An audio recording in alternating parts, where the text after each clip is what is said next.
आता आपण सराव संच 5.2 सोडवण्याच्या आधी काही महत्त्वाच्या संकल्पना त्याला लागणाऱ्यासाठी आपण बघूयात।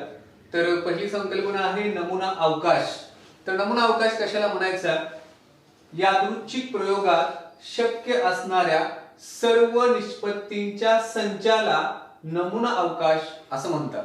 तर संचाला म्हणतात म्हणजे हा नमुना अवकाश एक संच आहे आणि इयत्ता 9वी मध्ये आपण संच हे प्रकरण बघितलंय आणि संच लिहिण्याचे जे सगळे नियम आहेत ते सगळे हे नमुना अवकाशाला लागू होतील। म्हणजे संच हा नेहमी महिरूपी कंसात लिहिला पाहिजे। त्याच्यानंतर प्रत्येक घटकामध्ये तिथे कॉमा असणं गरजेचं आहे। घटक जे आहेत त्याची पुनरावृत्ती होऊ नये असे जे नियम सगळे आहेत ते सगळे ह्या नमुना अवकाशाला लागू होतील, कारण हा एक संच आहे। यादृच्छिक प्रयोग आपण बघितलेले आहेत, एक नाणं फेकणं असेल किंवा एक पासा फेकणं असेल, तर त्या प्रयोगात शक्य असणाऱ्या सगळ्या ज्या निष्पत्ती आहेत आपण जर संच स्वरूपात लिहिल्या तर त्याला आपण म्हणणार आहोत नमुना अवकाश। एक नाणं फेकले असता किती निष्पत्ती शक्य आहेत? तर 2, एक छापा आणि एक काठ।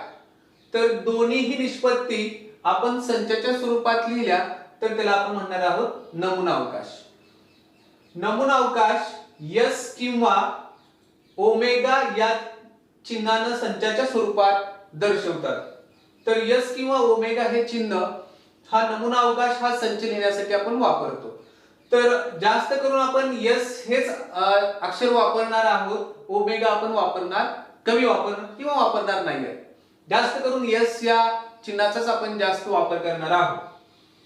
नमुना अवकाशातील प्रत्येक घटकाला नमुना घटक म्हणतात आणि नमुना अवकाश यस मधील एकूण घटकांची संख्या n ऑफ यस ने दर्शवतात।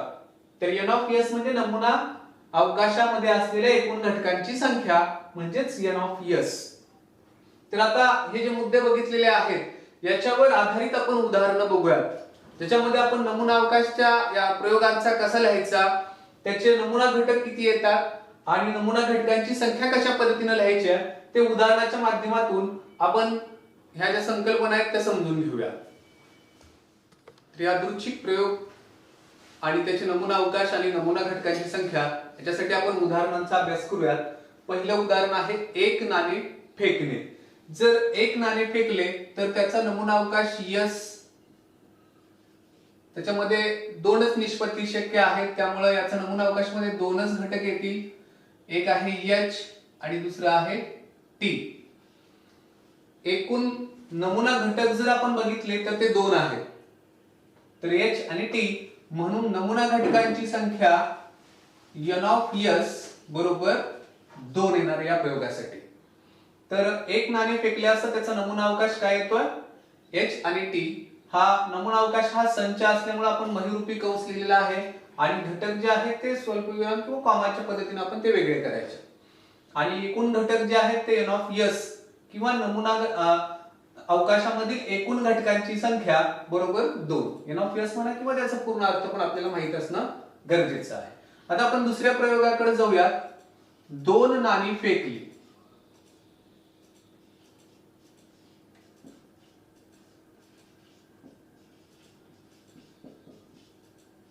एकाच वेळी जर आपण 2 नाणी घेतली आणि एकाच वेळी जर आपण ते टॉस केली किंवा फेकली तर काय काय शक्यता येतील, निष्पत्ती किती शक्य होतील? तर एकूण 4 निष्पत्ती शक्य होतात। त्या 4ही निष्पत्ती आपण नमुना अवकाश मध्ये मांडणार आहोत। दोन्ही नाण्यांवर छापा येईल ही एक त्या ठिकाणी शक्यता असेल। पहिल्या नाण्यावर छापा येईल आणि दुसऱ्यावर काटा येईल, किंवा पहिल्यावर काटा येईल आणि दुसऱ्यावर छापा येईल, किंवा दोन्ही नाण्यांवर काटा येईल।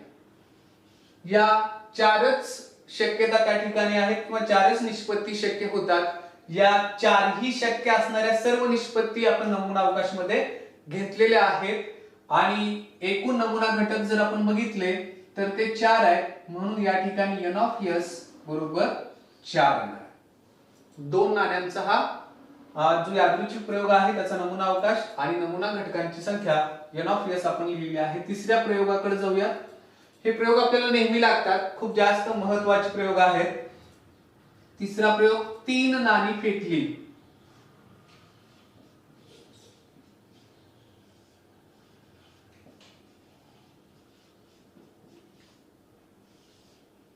3 नाणी जर आपण फेकली तर त्याचा नमुना अवकाश यस काय येईल? तर शक्यता सगळे आपण इथे लिहूयात. तिन्ही नाण्यांवर छापा येईल, पहिल्या 2 वर छापा येईल आणि तिसऱ्यावर काटा येईल अशा पद्धतीची शक्यता एच एच टी. त्याच्यानंतर मधल्यावर काटा आणि पहिल्या आणि तिसऱ्यावर छापा, पहिल्यावर काटा नंतर जे दोन्हीवर छापा,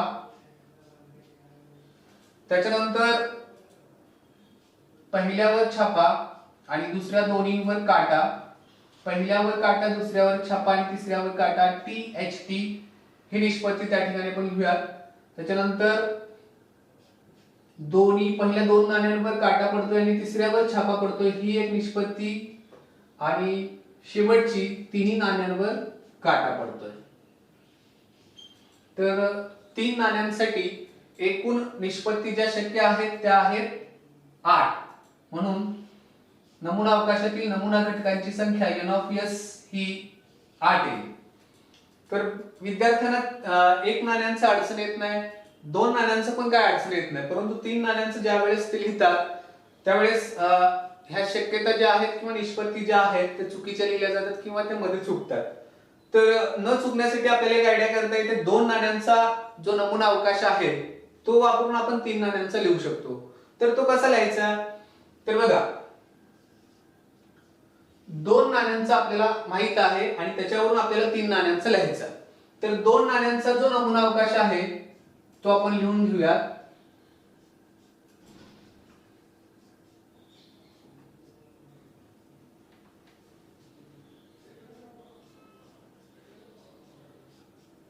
तर 2 नाण्यांचा नमुना अवकाश मी एकदा लिहिलाय, परत एकदा लिहायचा आहे. थोडंसं अंतर ठेवून लिहा.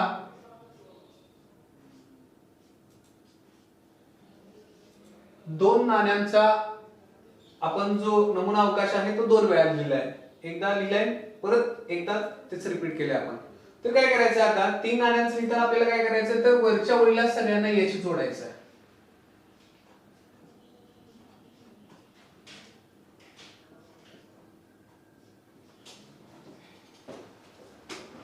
आणि खालची जी ओळ आहे त्या सगळ्यांना टी जोडायचं.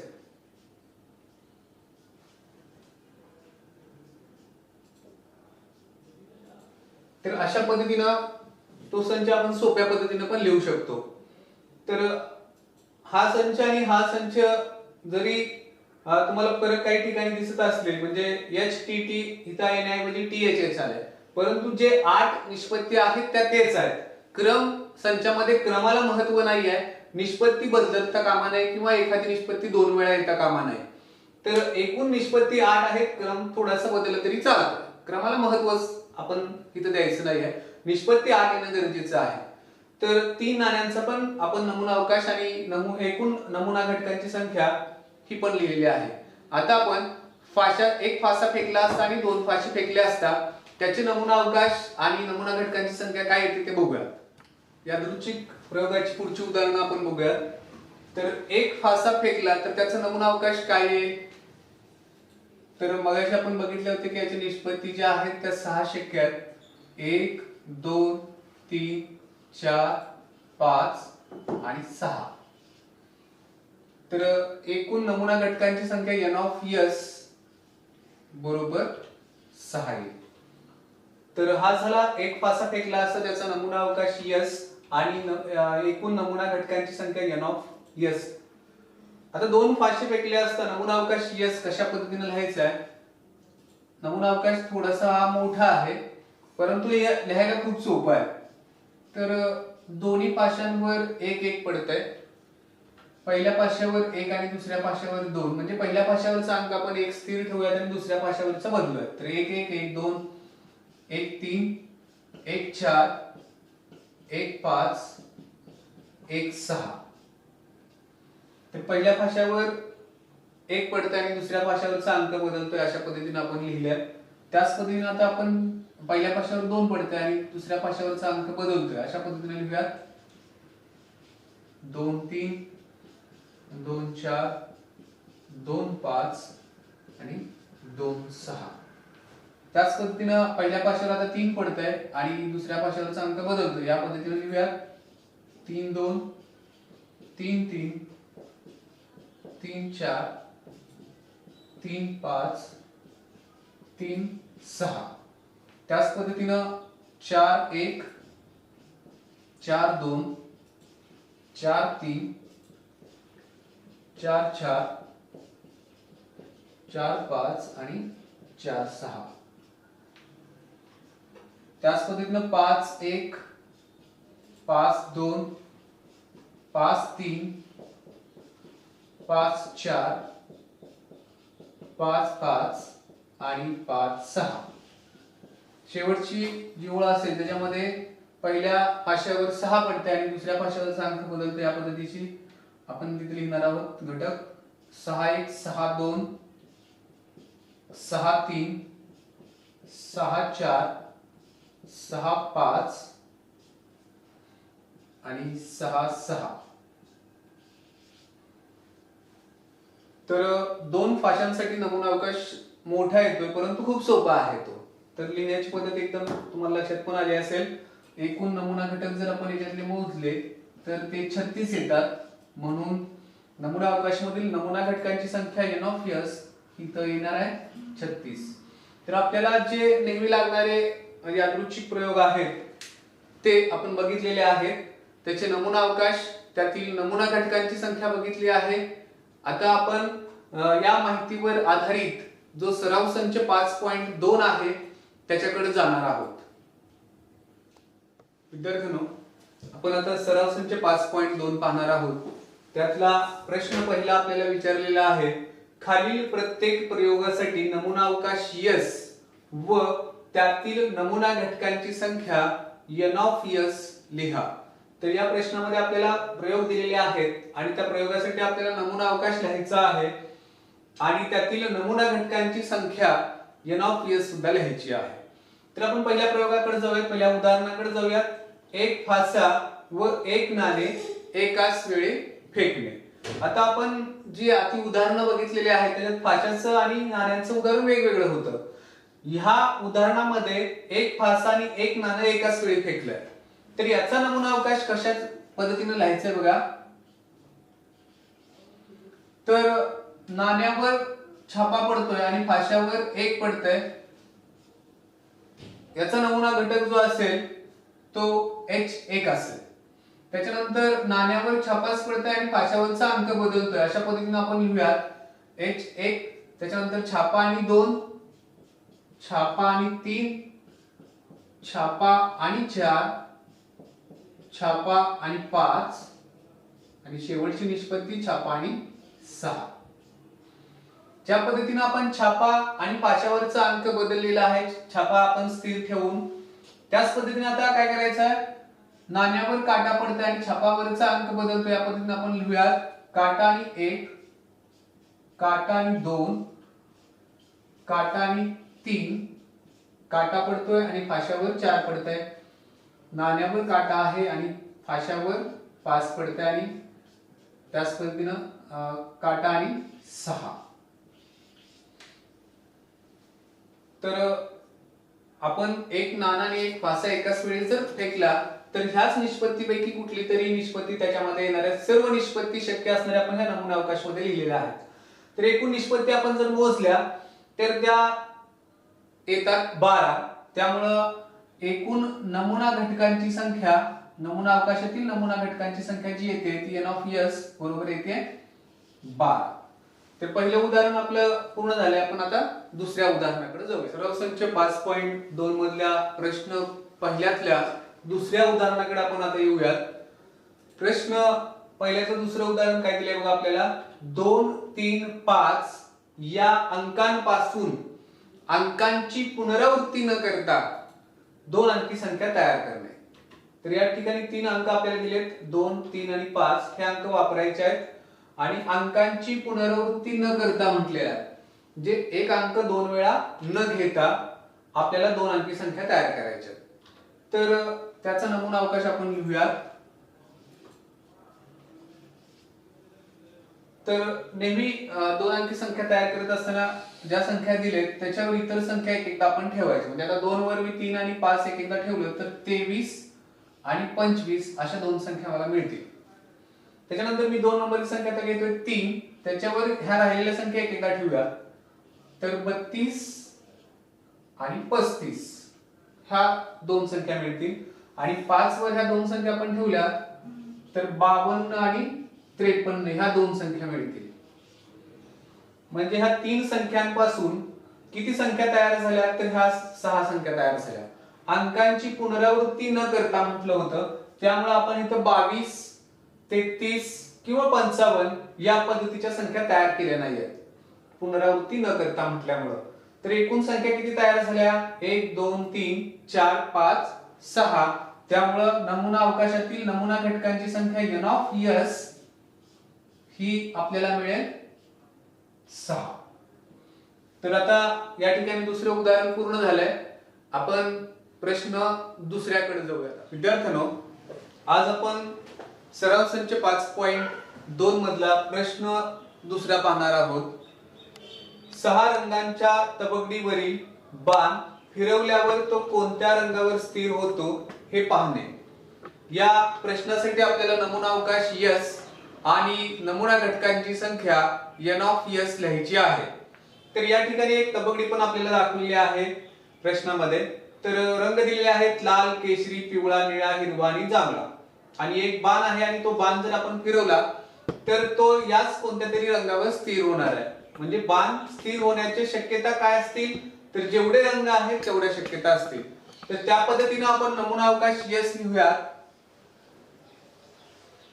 नमुना अवकाश s बरोबर रंग क्रमाने लिहूयात आपण. लाल, केशरी, पिवळा,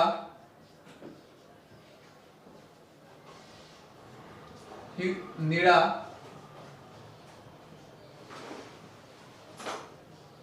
हिरवा,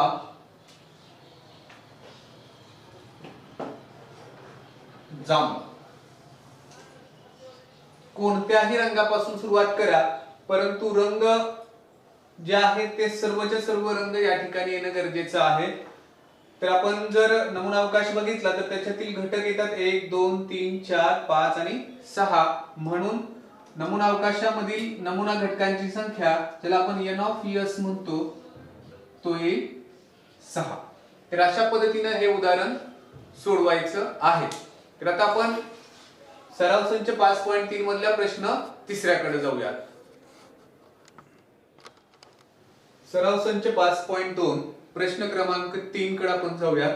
प्रश्न तिसरा, वर्ष 2019 च्या मार्च महिन्यातील 5 च्या पटीत येणाऱ्या तारखेचा वार मिळवणे. आणि याच्यासाठी आपल्याला एक कॅलेंडरचं पान पण मार्च 2019 दिलेलं आहे. तर मार्च 2019 च्या ह्या कॅलेंडरच्या पानाचा आपल्याला उपयोग करायचा आहे. आणि 5च्या पटीत असणाऱ्या तारखेचे जे वार आहेत ते आपल्याला त्याचा नमुना अवकाश आणि नमुना घटकांची संख्या आपल्याला लिहायची आहे. तर 5च्या पटीतल्या संख्या ओळखायच्या कशा? तर 5 न भाग जाणाऱ्या संख्यांना आपण 5च्या पटीतल्या संख्या म्हणतो किंवा 5च्या पाड्यामध्ये येणाऱ्या. 5 1 5, 5 नंतर 10 ही 5च्या दुसऱ्या पटीतली संख्या. त्याच्यानंतर 15 20 25 अशा पद्धतीने या संख्या आपल्याला शोधायच्या. तर 5च्या पटीतल्या संख्या आपण इथे पहिल्यांदा पुन्हा करूयात. 5, त्याच्यानंतर 10 15 20 25 आणि 30 या 5च्या पटीतल्या संख्या आहेत. तर ह्या संख्या आता ज्या वारी येत आहेत ते वार आपल्याला नमुना अवकाशामध्ये लिहायच्या. तर आपण नमुना अवकाश s लिहायला सुरुवात करूया. 5 हा वार जो आहे तो मंगळवारी आलेला आहे.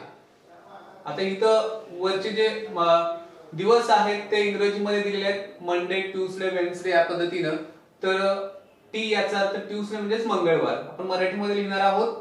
तर 5 मंगळवार आलेला आहे, मंगळवार लिहूया. त्याच्यानंतर 10 हा रविवारी आलेला आहे.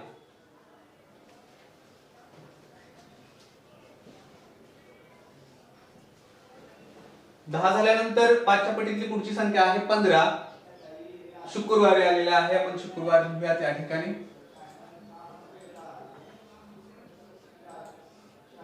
त्याच्यानंतर 5च्या पटीतली पुढची संख्या आहे 20, जी बुधवारी येते, तर आपण बुधवार लिहूया.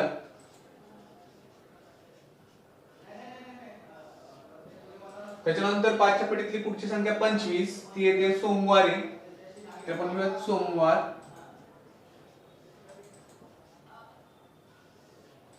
त्याच्यानंतर 5च्या पटीतली पुढची संख्या आहे 30, जी शनिवारी येते.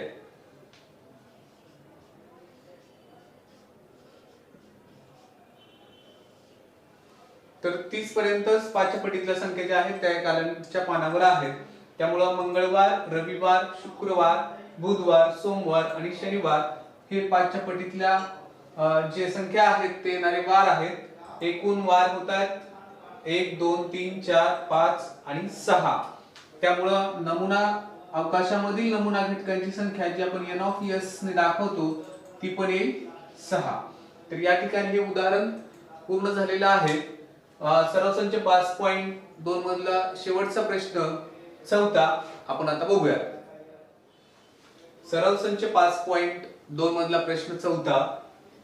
प्रश्न आपल्याला विचारलेला आहे, दोन मुलगे ज्यांना आपण अक्षर वापरणार आहोत B1 आणि B2 व दोन मुली त्यांच्यासाठी आपण अक्षर वापरणार आहोत G1 आणि G2, यांच्यातून दोघांची एक रस्ता सुरक्षा समिती बनवायची आहे.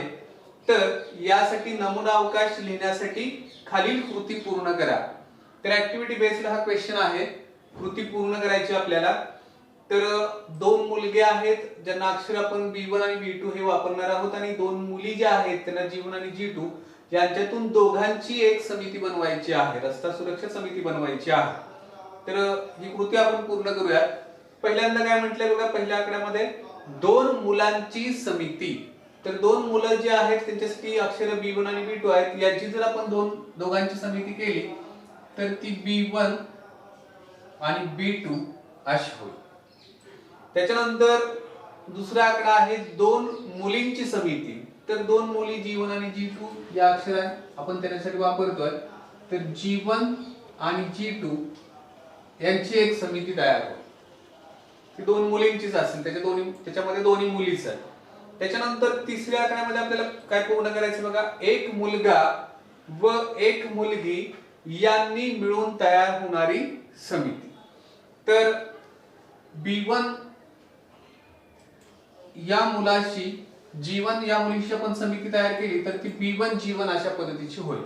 त्याच्यानंतर B1 या मुलाची आता G2 या मुलीशी जर आपण समिती तयार केली तर अशा पद्धतीची समिती तयार होईल B1 G2. आता B2 बरोबर आपण ह्या दोन्ही समित्या तयार करूया. तर B2 G1 ही एक समिती तयार होईल आणि दुसरी समिती B1 B2 आणि G2. तर तिसऱ्या आकड्यामध्ये एक मुलगा आणि एक मुलगी येईल अशा समित्या आपण तयार केल्यात. एकूण 4 समित्या तयार झालेल्या आहेत. तर मुलांची समिती, मुलींची समिती आणि एक मुलगा आणि एक मुलगी अशा समित्या मिळून एकूण 6 समित्या तयार झालेल्या आहेत. तर ह्या सगळ्या समित्या आपण नमुना अवकाशमध्ये लिहायच्यात. तर नमुना अवकाशमध्ये आपण एक एक क्रमाने समित्या लिहूयात. पहिली B1 B2, दुसरी G1 G2, तिसरी B1 G1, त्याच्यानंतर B1 G2, त्याच्यानंतर B2 G1 आणि शेवटची B2 आणि G2. तर या ठिकाणी सर्वच्या सर्व समित्या आपण लिहिलेल्या आहेत. तर B1 B2 G1 G2 B1 G1 अशा एकूण किती समित्या तयार झाल्या? 6. तर ह्या सर्व समित्या आपण या ठिकाणी घेतलेल्या आहेत. तर नमुना अवकाशातील घटकांची संख्या जर आपल्याला विचारली असती तर ती आपण किती लिहिली असती? 6. तर या ठिकाणी आपण n ऑफ s बरोबर 6 लिहूया.